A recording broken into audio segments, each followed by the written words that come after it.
Who is Razak Omotoyossi? Let's talk to us about how the journey to football all started for you.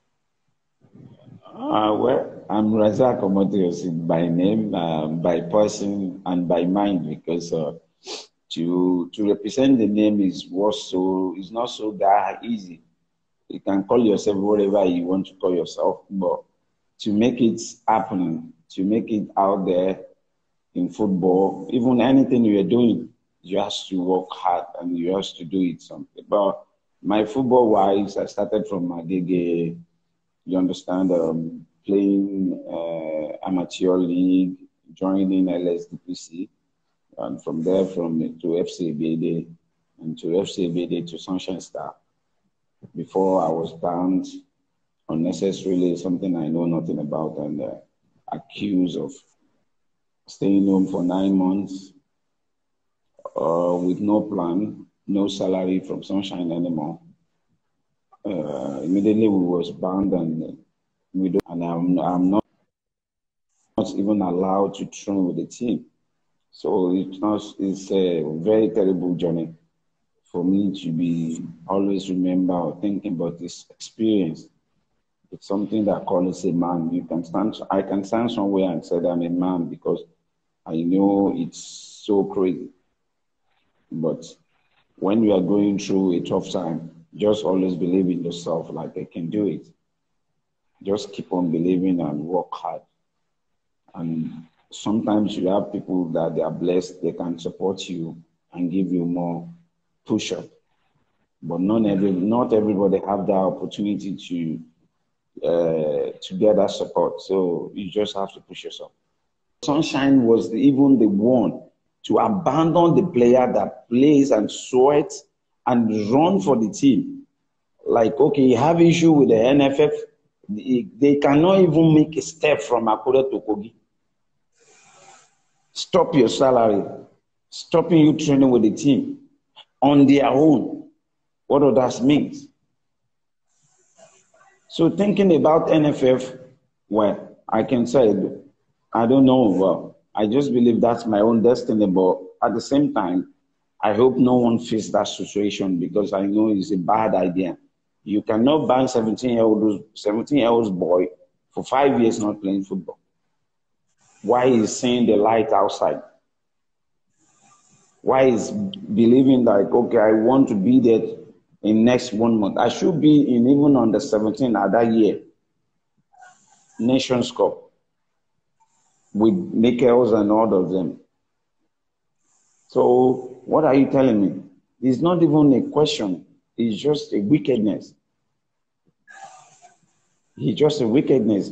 In Europe, we see a lot of issues. It's not more than 3 months, 3 weeks, 1 week, 5 days, 2 weeks ban, salary-wise. Maybe they will cut out of your salary. Simple as ABC. How can you choosing and said, I banned you for 5 years, not playing. Okay, let's say that is NFF accepts their own board meeting. What about the team that you are running for? The team you are fighting for now said they will not give you salary. You are not training with the team. You are not playing much with the team. Tell me your joy. I'm not sorry to say that word, but I am really, really want that to change because a children today can face this for 1 minute. Is that he commits suicide or is that start doing bad things? Based on what you've said, you feel like this act was like a witch hunt, like you were intentionally attacked. Did you at any point in time feel that this was like a witch hunt? No, bro. Let's say this way. I am using this medium to give a knowledge outside. Mine is a lesson. There is not change about it. I always wish from day one of my life that I want to wear growing white ring. Always watching Rashidi Ekene, that's my lovely player. Do you understand? And I always open Daniel Omokachi, that's my style. That's the kind of players I'm wishing to be, I've been aspiring. But if your destiny said you're not going to be there, no one can change it. So moving away I couldn't say it's a bad idea for me, and I've never regret. I've never for one day regret like, okay, if I play for Nigeria, whatever I'm going to be, that is where you're going to be, and no one can change it. I've never have a plan to go to Benin. Even the day I was banned, we were at the stadium, but I didn't remember that brother. It's an agent then told me, why are you stressing yourself? Oh, yeah, man, Lokotonu. I look at him like, are you stupid? But he's saying the same thing. It's the same thing that he's telling me that day happened after 9 months when I was suffering. When there's no one to give you food, nothing to do, everything was scattered.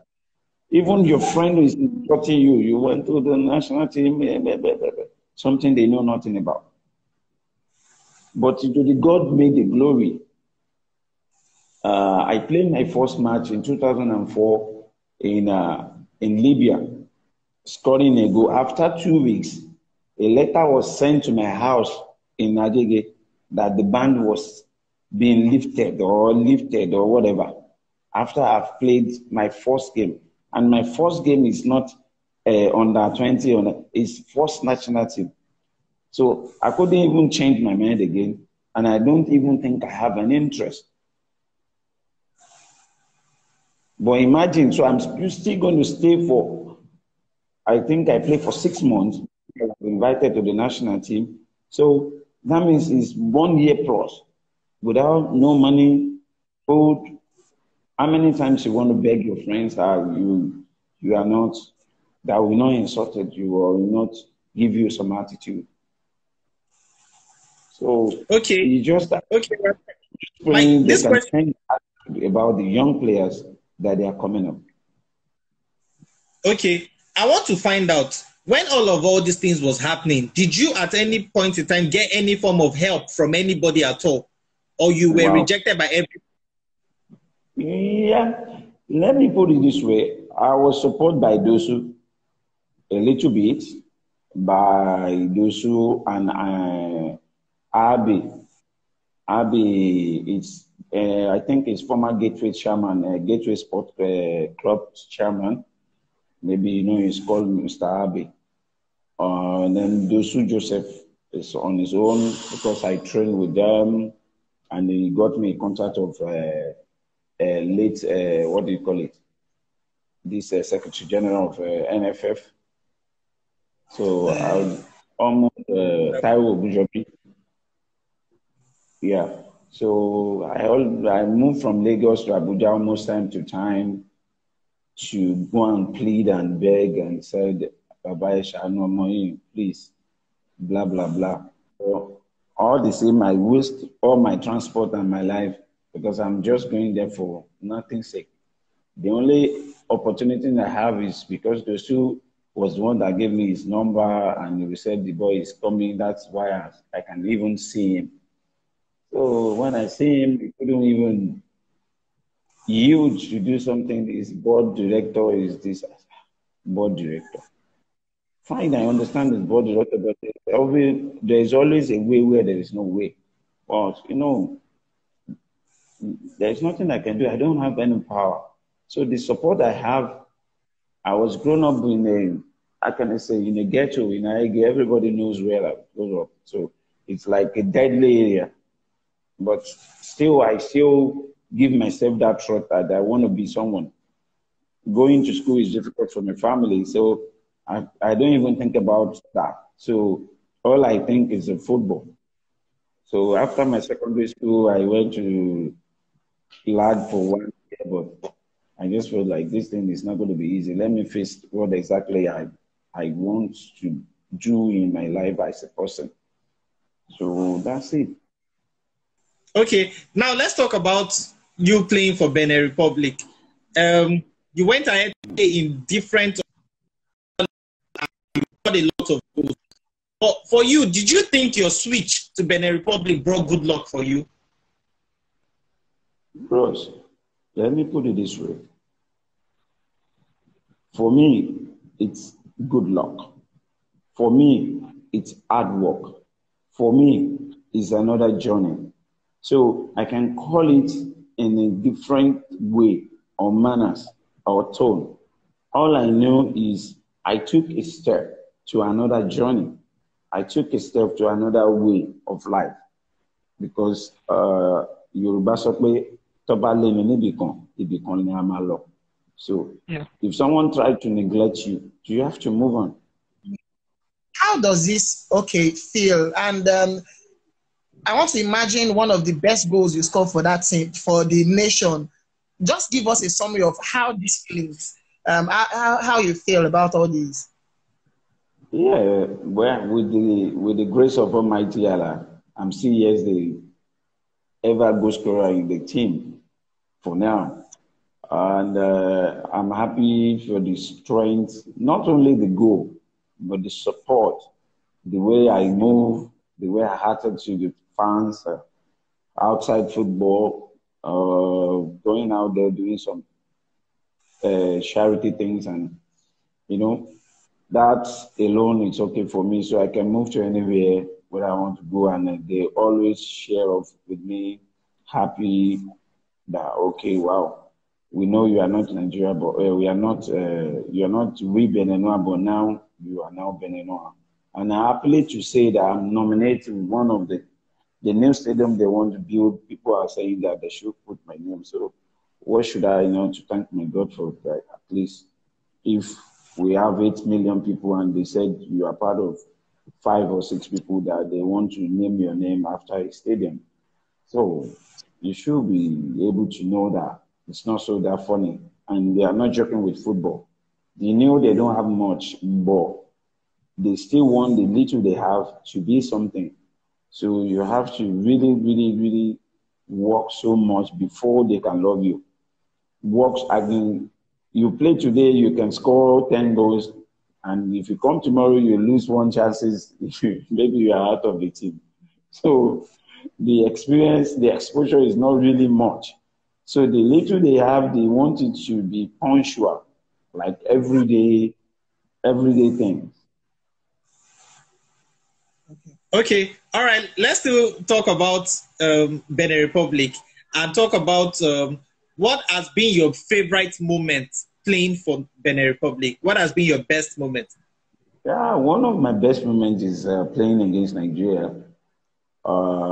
Second is playing against Mali because I think we've played more than 8 games. We have 6 draws and 1 lose. So winning them, that is a goal. I was the one that scored the goal, but it's going to be a first ever goal in Benin because it was a fantastic goal. Okay, you said one of your best moments was playing against Nigeria. How was that feeling like playing against your country of birth? Yeah, well, 2 weeks. Playing against my friends. You understand? Playing Oba was there, Tai was there, Yobo was there. So these are people I see every day if I'm outside and we've grown up together. So for me, it's like we're playing a set. Like you will not win me, I will not win you. That's number one. Number two is to show, like, don't treat a fuck up of everybody you see. As in, don't neglect anyone. Okay, because if Nigeria have taken good care of me, or if I have been punished in a normal way, maybe.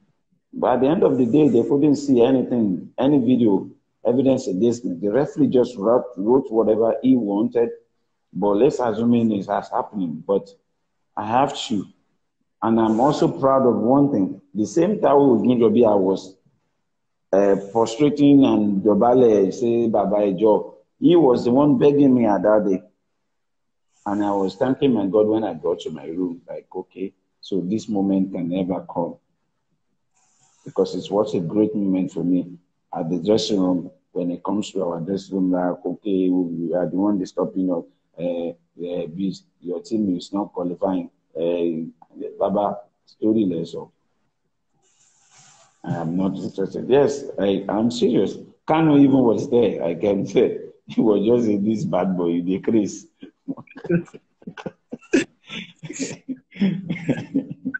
Okay. So that's it. All right. Then there is this report also that we recently came across concerning you about your time in Al Nasri, that you were given a sum of money that you stocked inside your boots or something of such. Can you quickly talk to us about that? How did that happen? That you were rewarded with a sum of money. How did that happen? No, it's just let me say just like a bet. Like okay, when I was signed, the coach is not really like my style of game, and he's just always giving me the issues. So, but I've always tried to score, play, but he's still always complaining. So having me on the bench makes how can I say that? Having me on the bench makes all the fans get angry. Like, okay, how can we board a player of 5 million euro and he's going to be on the bench? So they are worried, and so I came in, scored a goal, yet to still putting me on the bench, and okay. And the next match it was sacked like, okay, you are not good. So when he's leaving, he go to the airport, he have a live interview with, because we have a match at the same day in the evening. So in the morning he's leaving and he said he's not a good player. I don't like the style of play, blah, blah, blah. Okay. So why? Which is fine. So, and the president called me on the phone and said, if you play tonight, what do you want? I said, I don't want anything, but I know I'm going to score. And I said, if you score 2 goals, I'm going to give you some of amount. And I said, are you sure? He said, yes. Okay. And I said, no problem. I'll take it like that, and I will be waiting for the reward. So immediately we have first half, I've already scored 1. So I don't know, maybe he's praying inside his mind that this way will not score second goal. And we are already 1-1. So he wouldn't pray like that, because Arab, they love their team with their mind. They really love their team. They work so hard. So immediately I scored the second goal. I just do like this, like, okay, please, my money. So when we get to the dressing room, he said that if I want check, I don't want check. Oh, check it. Give me. And he gave me the money, and we were traveling in the morning. I was just keeping the money there. I kept it in the boot, and I'll be washing. Let me see if any one of you will go there. I will keep it. But how much was the money he gave to you? 35,000 euros. Okay. Wow. That's a whole lot. That's a whole lot. Okay, so I want to ask something. And this is for Nigerians now. Like, I'm talking as a fan, as a football fan now. Yes, I've seen when you played against Nigeria, and we saw what you did, because you were like the bull. You bullied the defense, and lots of fans were like, because I remember, and they were in quotes Yoruba, like, boy, he should have. We wish he had played for Nigeria, and which is true anyway. But did you maybe if you had played for Nigeria, maybe you would have even done far, far, far more than, I don't know. But did you regret? Okay. I will never regret to take that step. I knew inside me, like, if I played for Nigeria with my style, with my ability, maybe I should have gone more further than this. You understand? But one thing for sure, what would be, always have it at the back of your mind. Like, okay, if I've ever think I want to be in Nigeria, let me say in the lives of Obafemi Martins, it was under 17, nobody saying, until he got to Inter Milan, until now saying he wants to play or I don't want to play. So let's see, like in terms of Anthony Joshua, before the Olympic, he was here. So you might not think that way, because if they don't give you that chance, what are you going to do? What are you going to do? So a step make a lot in the life of a man, especially man. A step do a lot, because when you want to get to a hill, you have to take a step. So that step tells you where you're going to be. So if you want to see it that way, Nigeria For sure, you cannot compare Nigeria with Benin. And at the same time, let me tell you, can you compare England with Nigeria? No. But most of Nigerian players that make names today was being invited to be a England national team. But I promise you, they won't play more than 2 games. And that's the end. But let's use this boy, Moses. Imagine he has taken a step, he wants to play for England. He couldn't even have this opportunity that he has today.